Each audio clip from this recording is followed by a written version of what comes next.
Friends, ఈరోజు మనం anchor bolt fixing అనేది చూద్దాం. డ్రిల్ మిషన్కి పెడుతున్నాండి. యాంకర్ బోల్ట్కు ఎంత సైజు ఉందో హోల్ మందం స్లాబ్లో డ్రిల్లింగ్ చేయడం జరుగుతుందండి. అది స్లాబ్లో యాంకర్ బోల్ట్ అన్ని 12 mm యాంకర్ బోల్ట్ ఈ విధంగా ఉంటుంది. అది హోల్ వేసిన తర్వాత స్లాబ్లో ఆ విధంగా గట్టిగా స్లాబ్కి గట్టిగా కొట్టడం జరిగింది, లేదంటే ఊడిపోతుంది.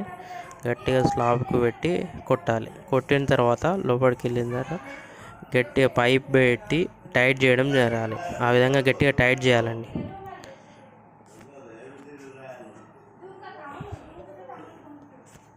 టైట్ చేసిన తర్వాత క్లాంపు ఆ కొండిలోకి పెట్టి ఆ ఫ్యాన్ క్లాంపు మన ఫ్యాన్ రాడు పెట్టి టైట్ చేసుకోవాలి. ఫాల్ సీలింగ్లో ఏదైతే ఫ్యాన్ వైర్ ఏదైతే ఉంటుందో ఆ ఫ్యాన్ రాడ్ నుంచి అందులో వదిలేయాలి. అది పెట్టిన తర్వాత మంచిగా కటింగ్ ప్లేయర్ తోటి కానీ మీ దగ్గర స్పానర్లు ఉంటే మంచిగా టైట్ చేసుకొని మంచిగా గట్టిగా టైట్ చేసుకోవాలి.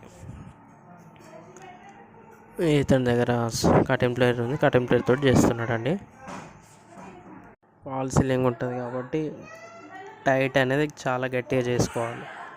నట్ బోల్ట్ ఏదైతే ఉందో చెక్ నట్ వేయడం మర్చిపోదు, చెక్ నట్ వేయాలి. అలాగే ఫ్యాన్ లాక్ వేయాలండి. అవి చూసారా, అంత స్ట్రాంగ్గా వేస్తే మీకు ఎప్పటికీ ఊడిపోకుండా ఉండడం జరుగుతుంది. ఇదండి anchor bolt fixing video. Thank you.